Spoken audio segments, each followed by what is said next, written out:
Assalamualaikum warahmatullahi wabarakatuh. Innal hamdalillah nasta'inuhu wa nastaghfiruh wa nu'minu bihi wa natawakkalu alayhi wa na'udzu bihi min shururi anfusina wa min sayyiati a'malina. من يهده الله فلا مضل له ومن يضلل فلا هادي له. أشهد أن لا إله إلا الله وحده لا شريك له وأشهد أن سيدنا ومولانا وحبيبنا محمدا عبده ورسوله. اللهم صل وسلم وبارك عليه وعلى آله وأصحابه والتابع إلى يوم القيامة. أما بعد، فقد قال في كتابه الكريم: إن الذين قالوا ربنا الله ثم استقاموا فلا خوف عليهم ولا هم يحزنون.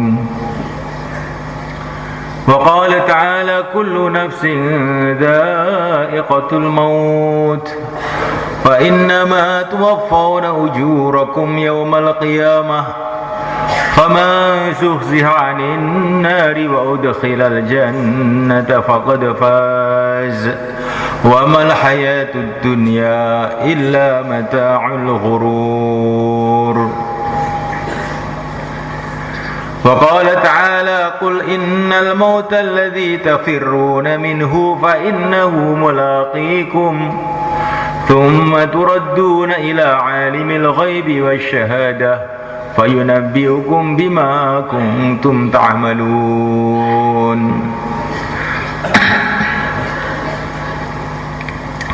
Hadirin muliakan Allah SWT, manusia yang paling beruntung di dunia ini dan di akhirat adalah manusia yang mendapatkan hidayah, kemudian menjadi asbab hidayah buat orang lain. Itulah kehidupan orang-orang yang mulia, para nabi, para rasul, para sahabat, para ulama-ulama, para aulia. Kehidupan orang-orang yang diridhai oleh Allah, mendapatkan hidayah dan jadi asbab hidayah buat orang lain. Itulah yang kita minta setiap hari waktu sholat. Ihdinas siratal mustaqim siratal ladzina an'amta alaihim. Ya Allah, bimbinglah kami, tuntunlah kami ke jalan yang lurus. Ihdina itu maknanya tuntunlah, bimbinglah. Ini makna yang paling tepat. Bukan tunjukilah, tidak, bimbinglah, tuntunlah. Karena maknanya ihdina itu dalam kitab-kitab tafsir itu hidayatut taufiq, menunjukkan kemudian ditolong sampai tempat tujuan. Itu namanya ihdina. Maka terjemahnya yang paling mudah, bimbinglah kami, tuntunlah kami ya Allah. Kami semua. Kami siapa? Ya diri kami, keluarga kami, masyarakat kami, ahli masjid kami, anak cucu kami, umat Islam semuanya. Tinggal yang sholat itu siapa? Kalau yang sholat itu yang cuman memikirkan dirinya sendiri, ya ihdina, tunjukilah saya sendiri. Kalau dia ini memikirkan umat, ya ihdina, mendoakan umat. Maka berarti dia itu sholat telah berbuat baik kepada jutaan manusia. Ketika dia ihdina, tunjukilah kami semua ya Allah, seluruh umat kepada jalan yang lurus. Bimbinglah kami semua ya Allah ke jalan yang lurus. Siratal ladzina an'amta 'alaihim, jalannya orang-orang yang telah Engkau beri nikmat. Kan maksudnya minan nabiyyin, jalan hidupnya para nabi. Ya Allah, bimbinglah kami kepada jalan hidupnya para nabi. Di cita-cita setiap muslim itu hidup seperti hidupnya para nabi. Itu yang kita minta setiap sholat itu. Salah satu ciri khas kehidupan para nabi yaitu dapat hidayah dan jadi asbab hidayah kepada orang-orang lain.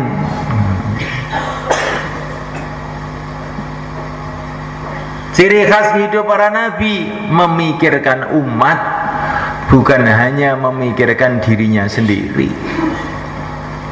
Seumpama orang itu sholat itu memahami apa yang dia minta, ihdinas siratal mustaqim, itu dia paham betul. Ya, habis sholat mesti mikir umat itu. Kalau ihdinas siratal mustaqimnya itu diterima oleh Allah, habis sholat mesti mikir umat, prihatin umat, doa untuk umat, bergerak untuk umat, berpikir untuk umat, menangis untuk umat, seperti kehidupan orang-orang mulia yaitu para nabi alaihi wassalatu wassalam. Wasiddiqin, kehidupan yang kedua yang harus kita ikuti, kehidupannya siddiqin, kehidupannya orang-orang yang betul-betul mantap imannya, tidak tergoyahkan dengan keadaan-keadaan dan suasana.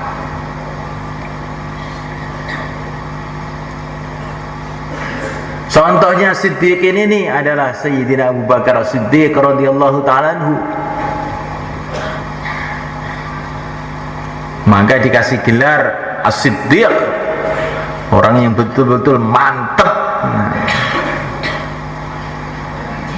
Salah satu kemantapannya Sayyidina Abu Bakar itu ditunjukkan ketika Rasulullah wafat.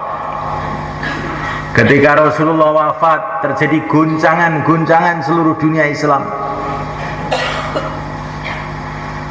Tapi Sayyidina Abu Bakar tidak guncang sedikit pun. Ketika orang-orang berpikir bagaimana jalan keluar, bagaimana jalan keluar, ini telah terjadi guncangan-guncangan seluruh dunia Islam. Maka Sayyidina Abu Bakar cuma mengatakan satu kalimat. Ketika Rasulullah SAW dalam keadaan sakaratul maut, beliau pesan mengeluarkan jamaahnya Usamah. Ini yang belum kita kerjakan. Semua amalan Nabi masih kita kerjakan semua. Satu tok yang tidak kita kerjakan. Ini masalahnya. Ini kemantapannya Sayyidina Abu Bakar As-Siddiq radhiyallahu ta'ala anhu. Keadaan berubah, tapi keyakinannya tidak berubah. Jalan satu-satunya untuk menyelesaikan masalah hanyalah menyempurnakan perintah-perintah Rasulullah SAW, menyempurnakan, mengamalkan pesen-pesennya Rasulullah SAW. Gak ada jalan lain. Maka dalam keadaan hiruk pikuk tidak karu-karuan, jamaahnya Usamah dikeluarkan. Ketika jamaahnya Usamah keluar, tidak lama seluruh masalah selesai. Maka Sayyidina Umar bin Khattab radhiyallahu ta'ala mengatakan, sikap Abu Bakar yang demikian ini tidak goyang, tidak goyah, tidak berubah walaupun suasana berubah. Dengan mengeluarkan jamaahnya Usamah ibn Zaid radhiyallahu ta'ala anhu, pikir Abu Bakar yang demikian ini lebih baik daripada amalannya Umar seumur hidup dan keluarganya, katanya. Ini kata Sayyidina Umar sendiri itu. Yaumun min Abi Bakar khairun min Umar wa Ali Umar. Seharinya Abu Bakar, ya ketika beliau dalam keadaan hiruk pikuk mengeluarkan zamannya Usamah, ini lebih baik dari Umar dan keluarganya Umar. Katanya Sayyidina Umar sendiri malaikat. Maka ini adalah contohnya siddiqin. Begitu juga umat Islam sekarang ini. Telah datang masalah dari segala arah.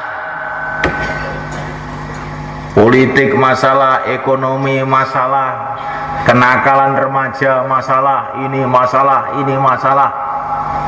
1001 masalah. Masalah berubah. Orang Islam, apa jalan keluarnya? Kerjakan apa yang dulu Rasulullah kerjakan. Ini jalan keluarnya, tidak ada jalan lain. Nah, kalau kita ini bersikap begitu itu tidak berubah karena suasana berubah, itu kita ini dapat warisannya siddiqin, mantep betul dengan agama ini.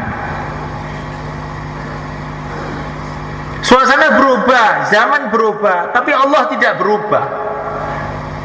Yang berkuasa zaman dulu, yang berkuasa zaman sekarang sama aja, hanya Allah saja. Maka jalan keluar untuk menghadapi masalah hanya satu, taat kepada Allah. Sudah, perintah Allah itu apa dikerjakan, udah itu aja. Zaman berubah, Tuhan tidak berubah.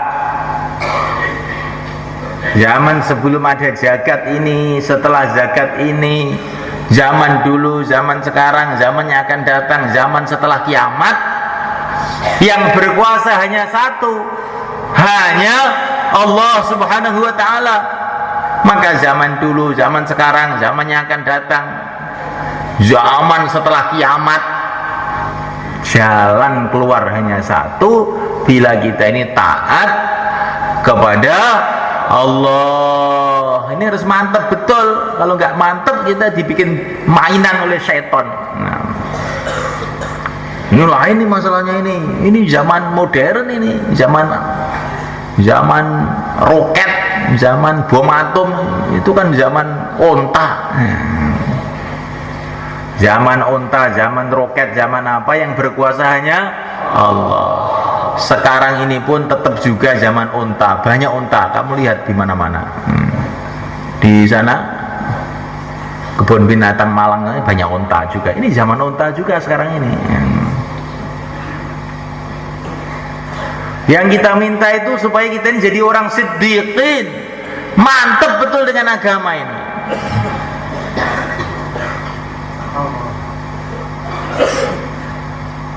Orang yang mantap dengan agama inilah orang yang akan selamat dari fitnah-fitnah zaman. Akan datang suatu masa Dajjal keluar. Dunia oleh Dajjal. Ekonomi dikuasai oleh Dajjal. Orang yang tidak ikut Dajjal nggak bisa makan. Bagaimana kira-kira kita? Kalau Dajjal keluar dan orang yang tidak ikut Dajjal nggak bisa makan, kira-kira kita ini sikap kita gimana kira-kira? Ikut Dajjal apa tidak? Lu nggak bisa makan dah.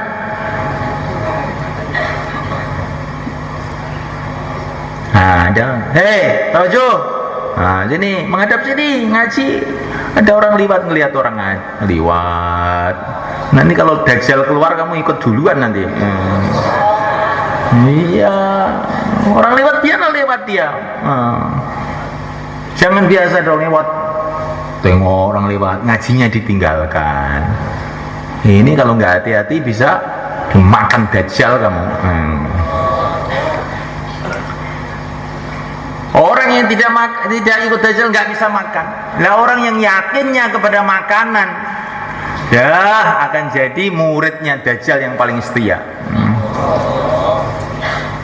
Para sahabat tanya, ya Rasulullah, bagaimana keadaan orang iman pada waktu itu? Nabi mengatakan orang iman pada waktu itu cukup baca tasbih sudah kenyang. Subhanallah, subhanallah, sudah kenyang. Maka kalau Dajjal keluar, kalau Dajjal keluar, ini doanya ini aja. Waktu itu kok kita pikir ekonomi, kita pikir makanan, oh langsung jadi muridnya Dajjal. Seluruh teknologi dikasihkan kepada Dajjal. Teknologi yang paling canggih diberikan kepada Dajjal. Dajjal kalau putar dunia sudah sampai, melebihi pesawat supersonik. Nah, orang yang kagum dengan teknologi langsung jadi murid pertamanya Dajjal. Sihir yang paling hebat Allah berikan kepada Dajjal pada waktu itu. Orang mati dibangunin sama Dajjal. Bangun, bangun, bangun. Langsung pada bangun dari kuburan. Dia bilang, ini loh Tuhan kamu. Dajjal ini Tuhan kamu, kamu ikut. Nah, bagaimana kalau orang takjub dengan yang ajaib-ajaib? Nah, langsung sendiko Gusti. Jadi murid Dajjal. Maka kita ini belajar dari siddiqin, orang yang mantap. Maka Dajjal menguasai seluruh dunia, akhirnya mau pergi ke Madinah, mau menguasai Madinah Al-Munawwarah. Tapi Madinah dijaga oleh para malaikat, nggak bisa masuk. Tapi di Madinah pada waktu itu juga masih banyak orang-orang munafik. Maka Allah guncangkan Madinah. Ketika Madinah guncang, orang-orang munafik ketakutan. Wah, gawat ini. Kelihatannya mau ada apa ini? Maka mereka pada lari ke Madinah, lari dari Madinah ikut Dajjal. Tinggal orang-orang ahlul yakin aja yang di Madinah. Ada seorang pemuda, walaupun pemuda ini yakinnya itu luar biasa. Maka dia mendengar Dajjal mau datang ke Madinah, dia keluar dari Madinah, mau lihat, oh ini tuh Dajjal itu, katanya dia. Persis yang ada dalam hadis-hadis Nabi. Matanya satu, punya kehebatan-kehebatan. Ini Dajjal ini tuh orangnya. Maka Dajjal marah, kurang ajar. Tangkap dia, tangkap. Digergaji kepalanya, gergaji. Setelah digergaji, berbelah dua. Dajjal mengatakan, bangun. Tahu-tahu bangun lagi. Tapi bangun dia malah tersenyum-senyum. Saya tambah mantap kalau kamu ini Dajjal. Kok bisa begitu? Ya kan Nabi cerita begini ini. Nabi dulu sudah cerita begini ini. Mantap saya, kamu Dajjal betul. Oh ya Dajjal ngamuk. Dia hunus pedang mau penggal kepala orang tuh. Tapi ternyata tangannya lemes Dajjal. Kena ahlul yakin ini lemes, loyo Dajjal, nggak kuat. Dia masih bengak-bengok ngalor ngidul. Tapi sebetulnya dia sudah nggak mampu, tangannya sudah stroke Dajjal. Kena kekuatannya ahlul yakin. Akhirnya dia lari ke Syam, sampai di Syam dibunuh oleh Nabi Isa alaihissalam. Jadi orang-orang ahlul yakin lah yang bisa menghadapi Dajjal ini. Dajjal kan belum keluar Pak, belum keluar, tapi fitnahnya sudah keluar di mana-mana. Maka dalam sholat kita diperintah oleh Nabi, wa'udzu bika min fitnatil masihid dajjal. Ya Allah, aku berlindung, selamatkanlah aku dari fitnahnya penjelajah Dajjal. Dajjal belum keluar, tapi fitnahnya sudah keluar. Sekarang ini fitnahnya, fitnah ekonomi. Pokoknya kalau enggak haram ini susah sekarang ini. haram aja susah apalagi halal. Nah, ini termasuk fitnahnya Dajjal. Kalau saya nggak riba nggak bisa hidup. Nah, ini fitnahnya Dajjal. Kalau teknologi nggak maju nggak bisa jalan. Nah, ini fitnahnya Dajjal kan. Ini belum, kalau Dajjalnya nanti keluar lebih lagi dahsyat. Sehingga kebanyakan manusia waktu itu jadi pengikutnya Dajjal. Semoga kita mati sebelum dia keluar.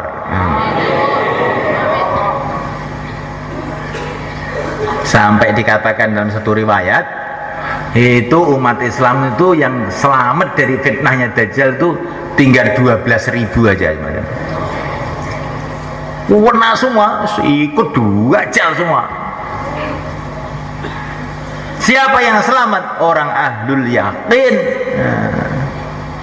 Bukan orang ahli ngomong, bukan orang ahli teknologi, bukan orang ahli ekonomi, bukan orang ahli pencak silat, bukan orang nggak ada apa-apanya. Ahlul yakin yang mantap dengan agama Allah itu yang selamat dari Dajjal.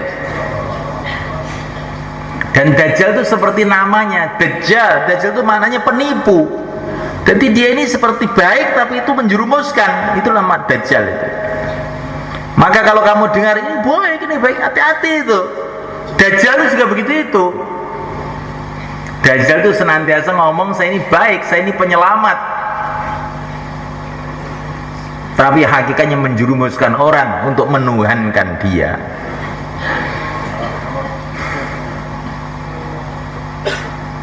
Fitnahnya sudah sampai kemana-mana. Orang ahli ekonomi bilang ini ekonomi untuk menyelamatkan manusia. Orang ahli hutan bilang itu di jalan-jalan selamatkan bumi kita dengan penghijauan. Nah, gitu kan, selamatkan bumi kita. Lah, semua hijau semua, kalau langit ambruk apa yang enggak hancur bumi itu. Untuk menyelamatkan bumi ini dengan agama. Kalau masih ada orang-orang yang mantap mengucapkan la ilaha illallah, bumi ini akan selamat tidak kiamat. Walaupun hijau semua, kalau sudah nggak ada yang mengucapkan la ilaha illallah, ambruk jagat ini. Tapi kita ini lihat merasa orang modern itu selamatkan bumi dengan penghijauan. Oh, bagus ya, oh bagus ya. Ditambah lagi 2 anak cukup. Nah, ledakan penduduk, hati-hati ledakan penduduk.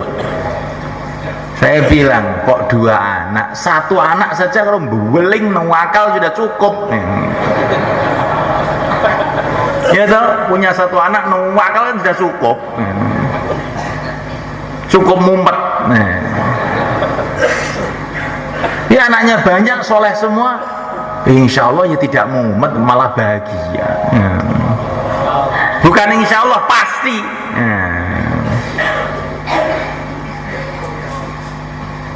Ini bukan saya berarti mengharamkan KB, tidak. Itu sudah dibahas oleh para ulama panjang ceritanya. Tetapi keyakinan bahwa anak 2 menyelesaikan masalah itu keyakinannya orang jahil mereka. Kalau kita amalkan agama, keluarga kita amalkan agama, datang barokah dari Allah, selesai masalah, akan bahagia kita. Bagaimana bisa bahagia? Dibahagiakan oleh Allah. Bagaimana tidak bahagia? Sedangkan dia dicintai oleh pencipta alam semesta. Pasti bahagia. Maka mantap kepada agama, minan nabiyyin wasiddiqin wasyuhada.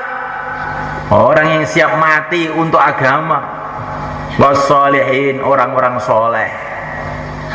Orang soleh itu bagaimana? Orang yang hidupnya pakai aturan semua, berpakaian pakai aturan, kehidupan pakai aturan, laki-laki perempuan ada aturannya, pakai hijab, jangan campur laki-laki perempuan itu. Ini namanya orang soleh. Ada orang ngomong-ngomong dengan perempuan bukan mahramnya, bukan istrinya, kamu jangan begitu. Saya ini orang soleh Bapak, nggak apa-apa. Ya kuwi sing bahaya ya kuwi, nggak apa-apa ya mangan wong minggu. Wong jelas sudah dosa kok nggak apa-apa. Astagfirullah gitu loh, nggak apa-apa. Namanya maling itu apa yang ngomong kalau saya maling? Kalau maling itu kelihatannya pura-pura kayak main-main, tahu-tahu maling. Begitu juga setan malaikat untuk merusak kita, laki-laki perempuan kelihatannya nggak apa-apa. Ini kegiatan ekstrakurikuler. Apa ekstrakurikuler? Kegiatan maksiat gitu aja loh, dodo. Nah itu bagaimana? Ya itulah fitnahnya Dajjal. Jangan bagaimana ya. Kalau melihat wanita bukan mahram, tundukkan kepala. Tundukkan kepala. Hudu min absarihim. Tundukkan kepala. Insyaallah malaikat. Semua pakai aturan itu namanya orang-orang soleh. Inilah yang kita minta setiap sholat, supaya kita ini hidup dapat hidayah dan jadi asbab hidayah. Lah supaya kita ini hidupnya seperti itu, mendapatkan hidayah dan asbab hidayah, bagaimana? Amalannya yang telah ditunjukkan para nabi, para sahabat, pertama kali harus ada suasana dakwah. Suasana dakwah itu bagaimana? Untuk apa? Supaya kita dapat hidayah dan supaya jadi asbab hidayah. Suasana dakwah ini penting. Dulu Mekah itu nggak ada hidayah, gelap gulita.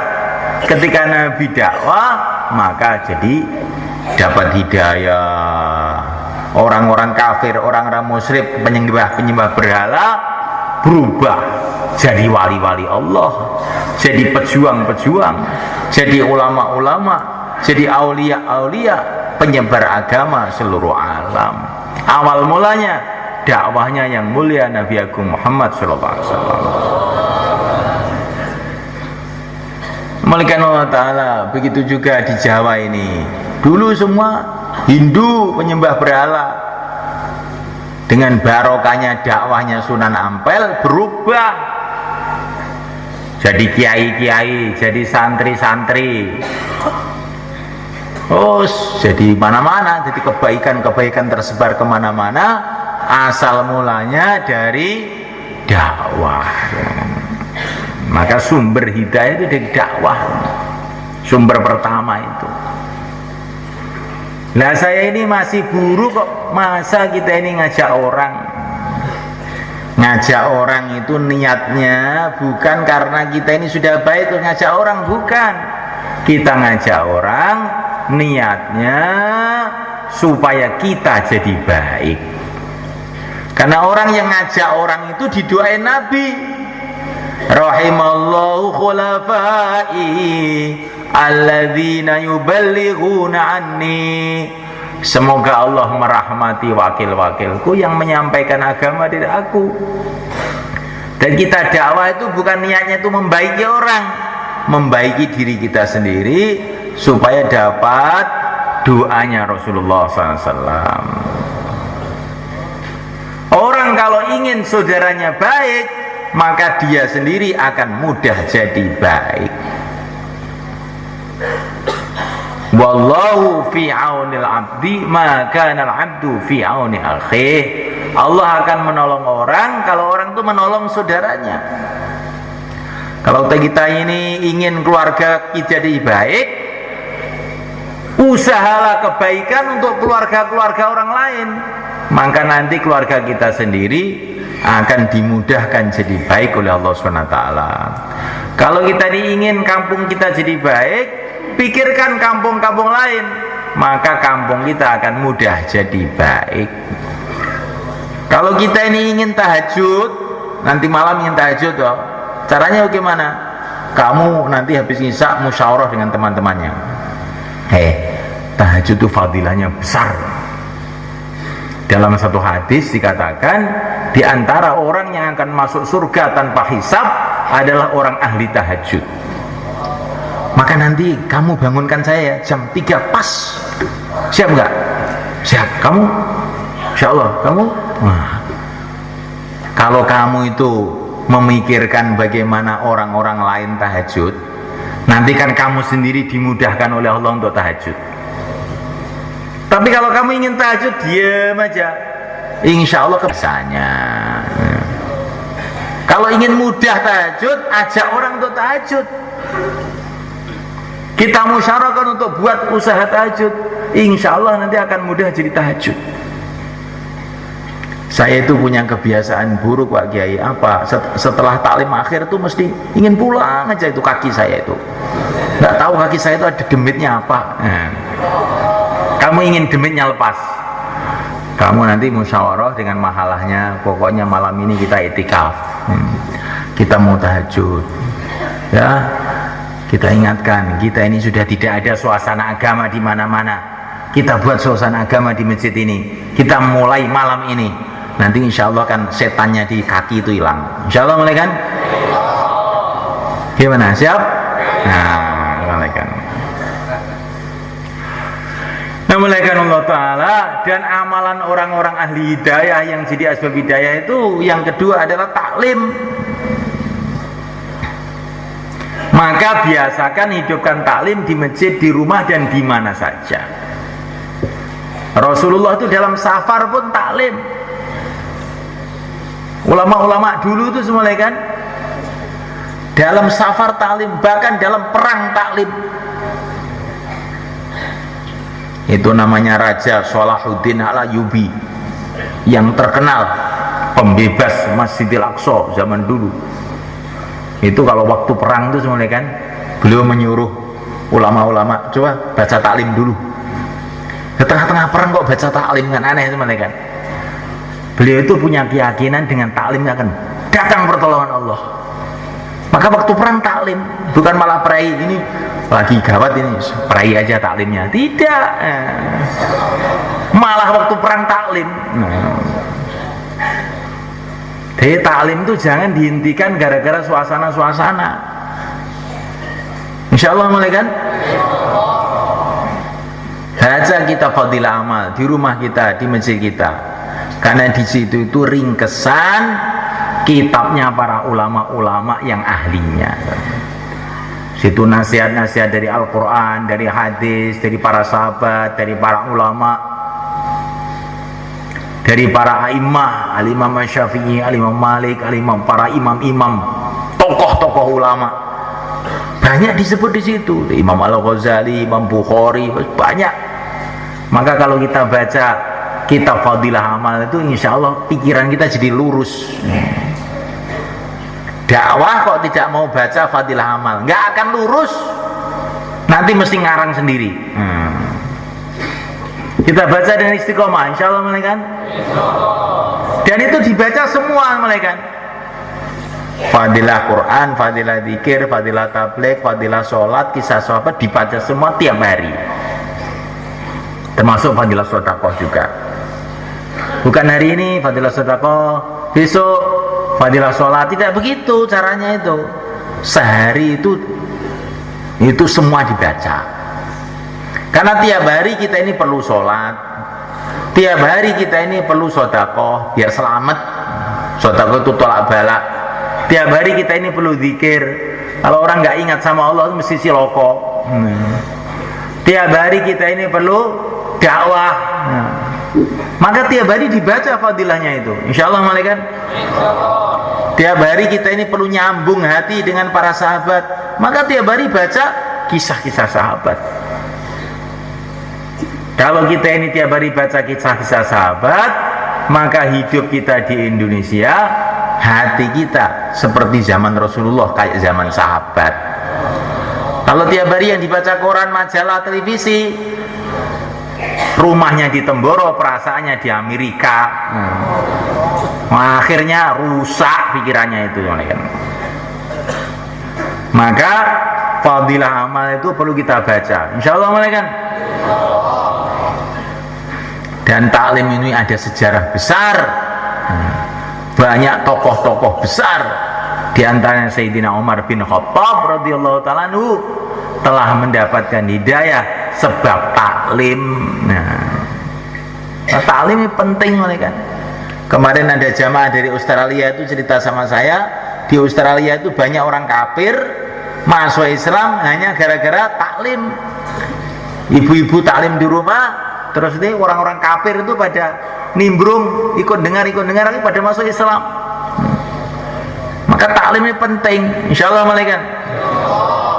Kemudian yang ketiga, suasana ibadah dikuatkan, karena ibadah itu menghubungkan hati kita kepada Allah, khususnya sholat 5 waktu, sholat sunnah, qabliyah, ba'diyah, isyraq, duha, awabin, tasbih, tahajud, witir, zikir pagi petang, baca Quran tiap hari.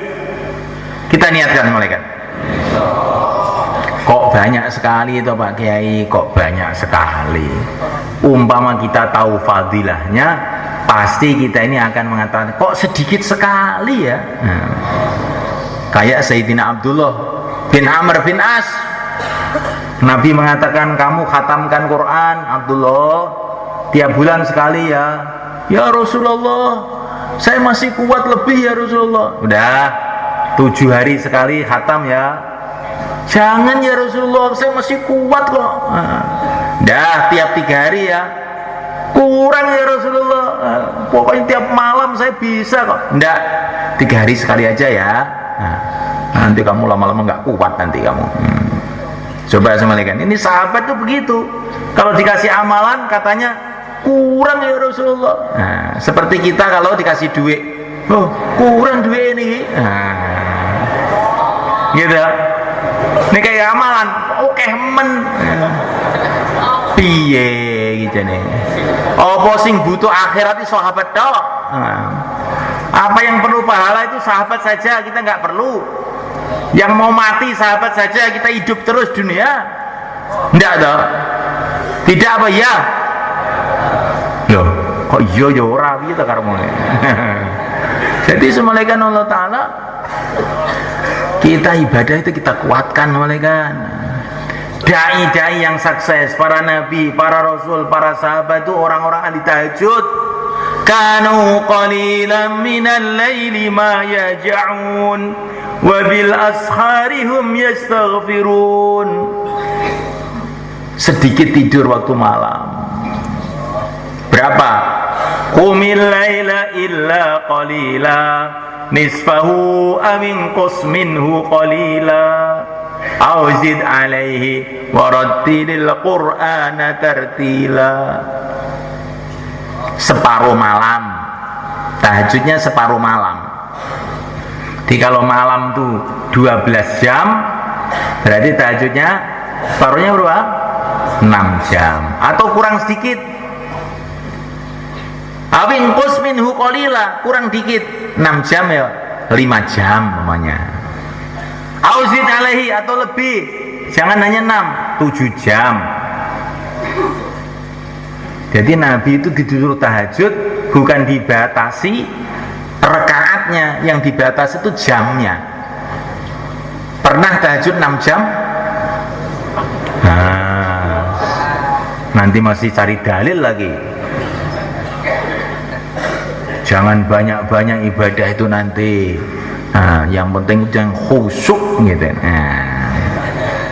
Ini sedikit dan tidak khusyuk, tambah repot nanti. Nek duit njaluk sing akeh. Ya awake dhewe ini nek dipikir aneh ya. Iman kepada Allah tapi lupa terus kepada Allah. Percaya kalau kita mau ke akhirat, nggak pernah mikir akhirat. Nah ini bagaimana ini kalau diterus-teruskan, kan gawat teman-teman. Maka ini kita mulai sekarang juga malam Jumat ini tahajudnya dikuatkan, insyaallah malaikat. Terus kemudian amalan orang-orang ahli hidayah itu mereka ini punya akhlak yang baik, suka khidmat, melayani umat. Melayani umat itu pahalanya besar malaikat. Al-Imam bin Hajar Al-Asqalani menulis satu hadis Diceritakan sanadnya itu orang yang mati dalam keadaan melayani umat karena Allah, maka dia akan masuk surga tanpa hisab tuh malaikat. Coba malaikat Allah, kita ini melayani umat itu penting. Jangan pikiran kita bagaimana orang-orang melayani aku, tapi pikir kita bagaimana saya melayani orang. Insya Allah malaikat.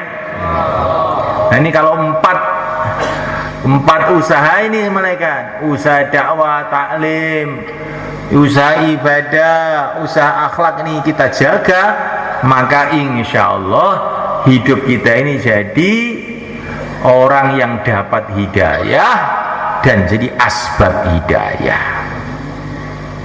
Nah tandanya hidayah itu masuk dalam hati itu apa? Tandanya pertama kali timbul rasa takut kepada Allah, timbul rasa cinta kepada Allah. Kalau disebut nama Allah gemeter hatinya, ini tandanya hidayah masuk dalam hati. Tandanya hidayah itu masuk dalam hati malaikat, dia punya keyakinan bahwa tidak ada perkara yang lebih bermanfaat melebihi taat kepada Allah. Tidak ada racun yang lebih bahaya, perkara yang lebih bahaya melebihi maksiat kepada Allah. Kalau hidayah itu masuk dalam hati malaikat, ada tandanya cita-citanya akhirat bukan dunia. Dunia ini apa? Sebentar aja, saya inginnya akhirat. Ini tandanya hidayah itu masuk dalam hati. Ini tiga ini: takut kepada Allah, cinta kepada Allah, seneng dengan taat, takut dengan maksiat, terus kemudian cita-citanya bukan dunia tapi akhirat. Ini tandanya hidayah itu mulai masuk di dalam hati kita. Dan supaya amalan-amalan ini menjadi amalan kita, istiqomah sampai mati kita, caranya kita menyiapkan waktu untuk amalan ini dengan istiqomah. Kita jadwal untuk menghidupkan amalan ini. Tiap hari 2,5 jam, tiap bulan minimal 3 hari, tiap tahun minimal 40 hari, seumur hidup minimal pernah 4 bulan. Untuk apa? Untuk melatih diri kita supaya 4 amalan ahli hidayah ini mancep, madep dalam hati kita. Insya Allah malaikat. Harus dijadwal. Apa saja yang tidak dijadwal nanti akhirnya nggak jalan malaikat. Toko ada jadwalnya, buka jam 8, tutup jam sekian, ada jadwalnya.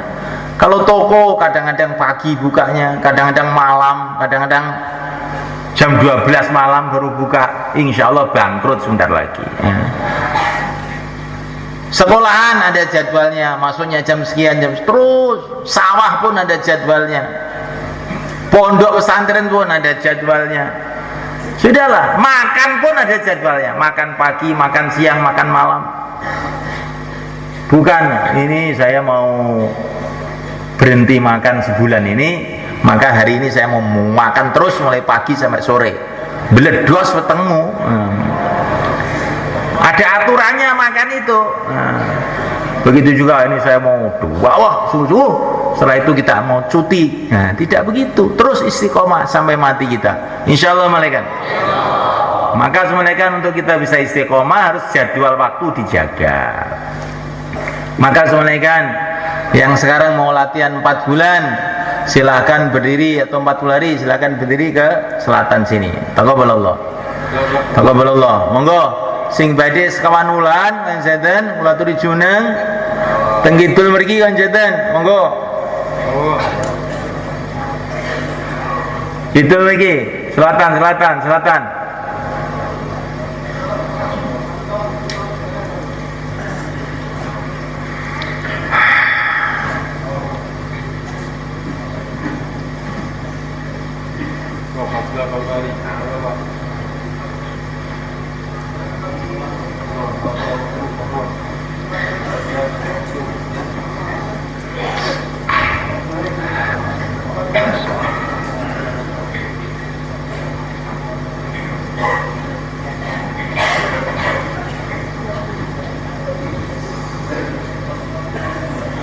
Monggo saking Pasitan, monggo. Jumeneng maju mriki sedaya, monggo. Nggih. Pasitan. Alhamdulillah. Sekawan wulan, sekawan dosa dinten kes enjing-enjing. Monggo kula aturi jumeneng ngidul mriki sedaya, monggo.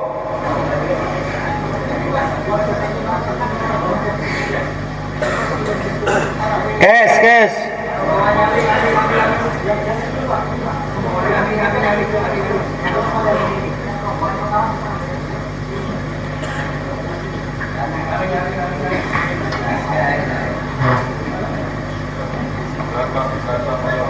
Termasuk yang kes negeri jauh, IPB, jalan kaki 4 bulan 40 hari yang kes, besok berangkat insyaallah ngidul mriki jumeneng, monggo.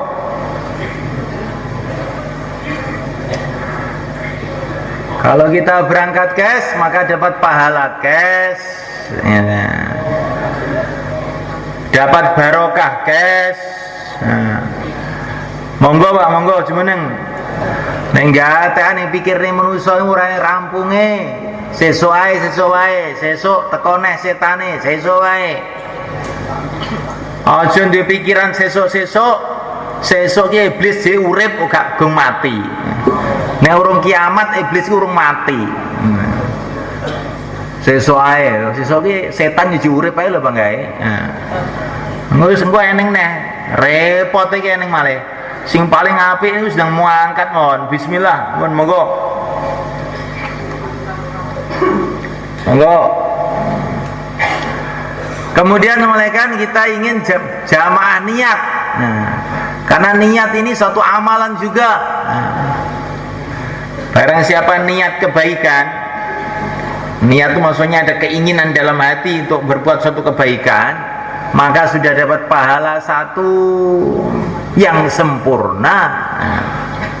Kalau diamalkan nanti berlipat-lipat.